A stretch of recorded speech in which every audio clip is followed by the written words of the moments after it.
Afghanistan super powers کا قبرستان. Afghanistan the graveyard for super powers of the world.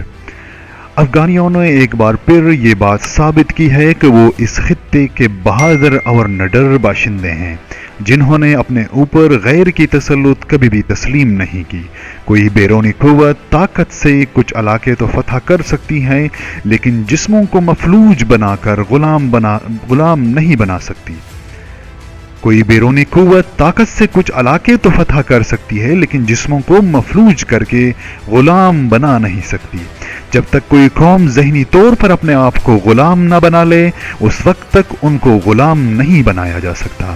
افغانیوں نے دور جدید کے سپر پاور اور جدید ٹیکنالوجی سے لیس امریکہ کو بھاگنے پر مجبور کر دیا ہے. افغانیوں کا اللہ پر کامل ایمان تھا کہ وہ ہر فرعون سے ٹکرا گئے. دنیا آج تیسری سپر پاور کو افغانستان سے شکست کا داغ لیے رسوا ہو کر جاتے دیکھ رہی ہے. بڑی بڑی طاقتیں اپنی برتری کے نشے میں افغانستان فتح کرنے کے خواب آنکھوں میں سجا کر اپنی مرضی سے آتی ہیں لیکن افغانستان سے واپسی کی بھیک مانگ کر جاتی ہیں. افغانوں کی تاریخ شجاعت اور بہادری سے لبریز ہے. سکندر اعظم کی بات تو پرانی ہو گئی. برٹش امپائر کا جب عروج تھا جب ان کی سلطنت میں سورج غروب ہی نہیں ہوتا تھا اس وقت وہ بھی افغانستان کو فتح کا خواب لیے افغانستان میں داخل ہوئے. پھر دنیا نے ان کا انجام بھی دیکھا کہ ساری فوج افغانوں کے ہاتھوں لقمہ اجل بن گئی. صرف ایک ڈاکٹر زندہ بچا جسے افغانیوں نے اس کے مقدس پیشے کی وجہ سے چھوڑ دیا تاکہ یہ جا کر داستانیں سنائیں. پھر دنیا نے دوسری سپر پاور روس کا حشر بھی دیکھا. حالانکہ روس کو اس وقت کی افغان حکومت کی بھی سپورٹ حاصل تھی لیکن افغان قوم نے غلامی قبول کرنے سے انکار کر دیا. برطانوی سامراج سے عبرت پکڑنے کی بجائے 1979 میں سوویت یونین نے افغانستان پر حملہ کر دیا. اس کے بعد 40 برسوں سے یہ ملک حالت جنگ میں ہے. حالیہ امن معاہدے سے قبل 1988 میں ایسے ہی ایک معاہدے کے تحت سوویت یونین وہاں سے بے سود لوٹا تھا. نہتے افغانیوں نے معمولی ہتھیاروں سے روسی فوج کا ناک میں دم کر دیا تھا. یہ صورتحال دیکھ کر امریکہ نے سوچا کہ دشمن پنسا ہوا ہے. انہوں نے افغان مجاہدین کی خفیہ مدد شروع کر دی اور آخر کیا ہوا کہ روس عبرتناک شکست سے دوچار ہوا.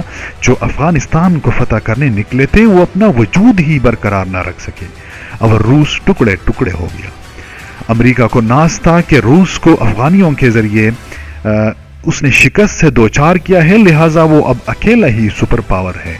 اس نے دنیا میں منمانیاں شروع کر دی. کئی ملکوں کو تباہ و برباد کر دیا اور پھر ایک خود ساختہ ڈرامہ رچا کر دنیا کے 42 ممالک کو اپنے ساتھ ملایا اور ایک طرح سے پوری دنیا نے افغانستان پر چڑھائی کر دی. لیکن داد دینی چاہیے افغانیوں کے حوصلے کی, ان کی اسلامی روایات کی پاسداری کی کہ وہ اگر سمجھوتا کرتے اور چاہتے تو اسامہ بن لادن کو امریکہ کے حوالے کر کے جنگ ڈال سکتے تھے لیکن انہوں نے امریکہ سمیت پوری دنیا سے ٹکر لے لی لیکن اپنے وعدے کو وفا کیا. یہ جذبہ ایمانی ہی تھا جس نے انہیں سرخروب کیا.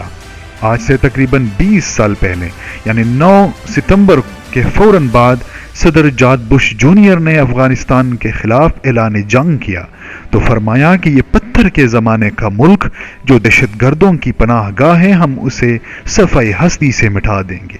امریکہ نے دنیا جہاں کا جدید اسلحہ اور ٹیکنالوجی افغانستان میں استعمال کی.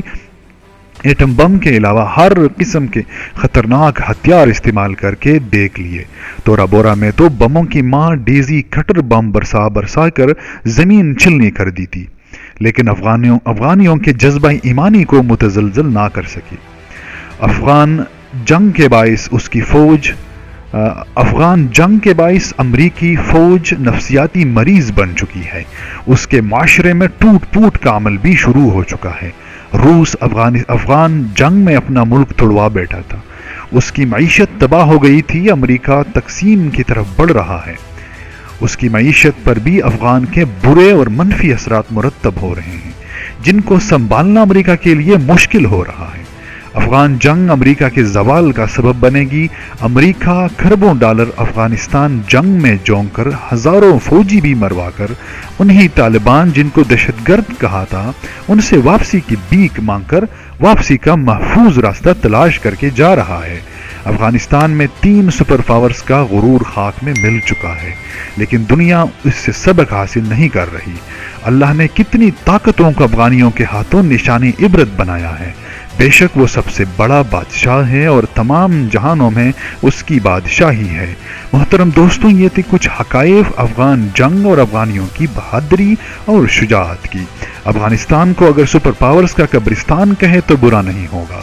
مزید اچھی ویڈیوز کے لیے دی ہسٹوریکل چینل کو سبسکرائب کریں۔ Thank you so much.